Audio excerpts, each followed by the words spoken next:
to sleep and we could only use one side of the body.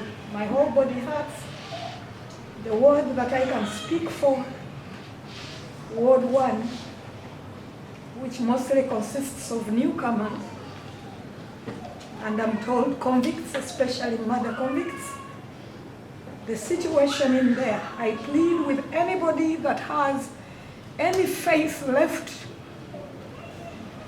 in national and international human rights standards. I implore all of you, for the good of this nation and the people and the women especially, to visit this Ward 1 and see that the lives of not only we who are already profiled to be bad people in the community, but also fellow inmates are under very, very bad threat. Our right to life, I repeat, as I speak, all inmates, if not all, most inmates are coughing. You sleep literally centimeters from each other's nose. The breath of the next inmate is in your face. The next is in the neck. And because of my back issues, previous health issues, I pleaded with they call them category,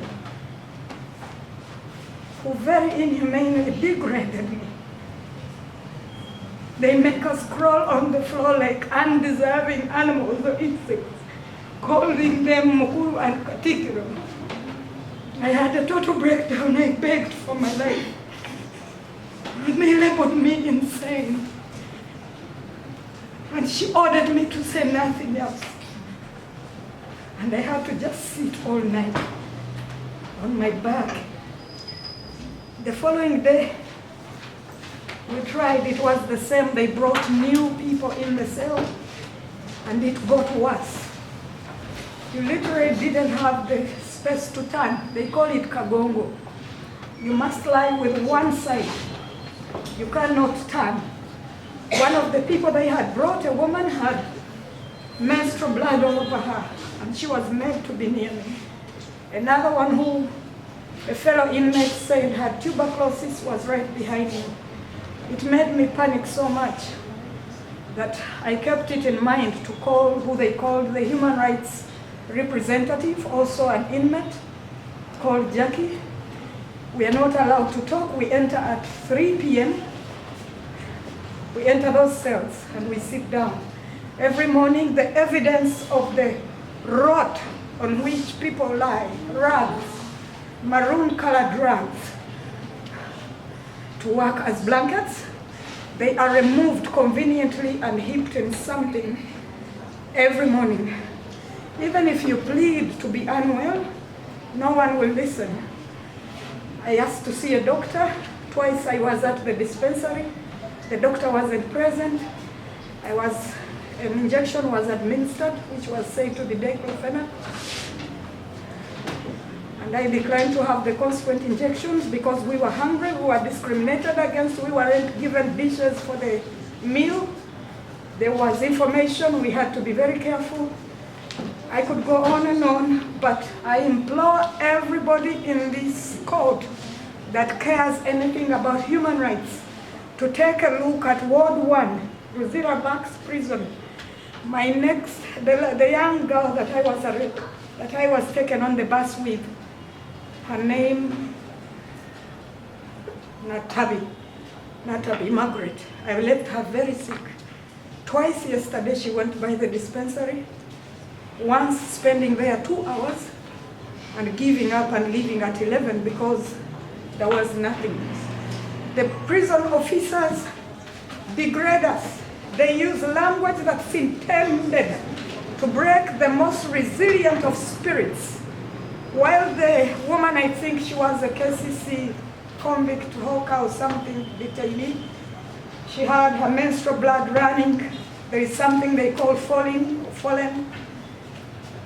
They will scream fallen. If you can't get up in time, you're in so much trouble. She was in the bathroom with blood running all over her. Natabi had provided her with knickers, but she didn't have pads. So I think she was trying to decide, do I choose between appearing for fallen or staying in the bathroom to preserve my dignity? The Katikiro, a fellow inmate, pulled her by this part of her dress, brought her with her blood running down her legs. The officer, the Mukulus, the officers of the prison, you will excuse the language she used. That woman cried all her time there. I will bring to your notice we were given on arrival torn, dirty clothing, yellow dresses that smelled. Once when visitors, certain women came to visit us, a woman, Eunice Musime, I think she's from Akina Mama, and Honorable former Kasese woman MP, they mentioned our names among the people they visited. I and Margaret Natabi were declined from seeing them because our dresses were torn and dirty and smelly. They made us sit in the corner of one of the prison's office, and they were whispering amongst themselves, asking where they could get some clean and torn uniforms. It took so many minutes to get some uniforms. They had to walk down the wards where they secured some, they call them reserves. Huge, not any cleaner, but at least not very torn. They gave them to us in the office, ordered us to undress to around 9. Not allowed talking. When I brought my situation that was deteriorating, my back was aching, I felt like I might even lose life. I brought it to a fellow inmate, Jackie, who they said is the rep for human rights. They have stuff on the wall that talks of human rights. The Katikiro, a fellow inmate, had told us if we cared to read, we would know.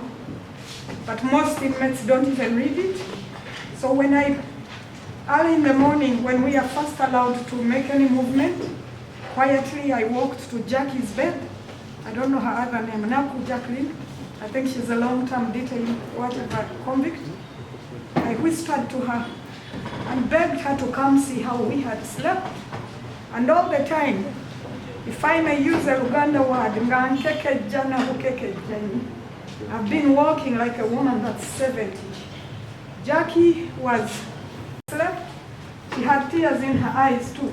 The Katikiro sprang up and asked us if we had come with mattresses. Political slurs were thrown at us. We were mocked, particularly me, that if I thought my human rights would save me, I should call Bobi Wine to send me a mattress. They relate you to every political situation. That torture, even for the strongest, most resilient spirit, is unacceptable. Your food, medical, torn clothes. There is one meal that's served in a huge dish that we didn't get for the first 3 days maybe we were there.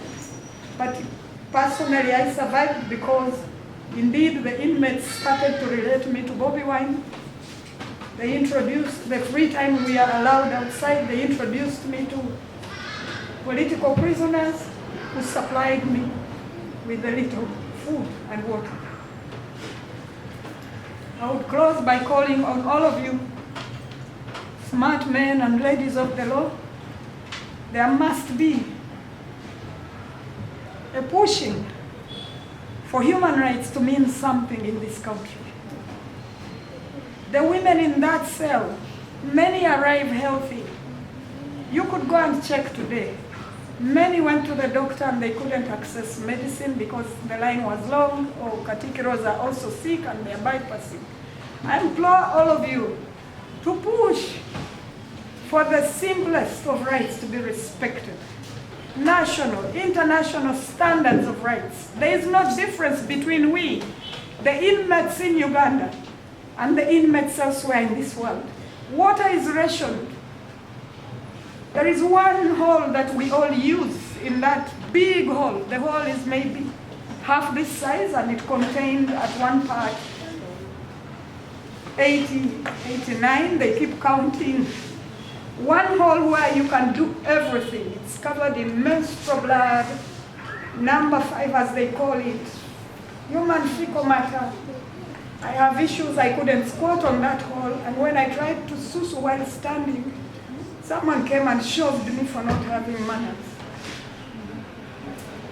Inmates are used against fellow inmates. Please go there and see your work. No, thank you. We are very sorry. You and I have had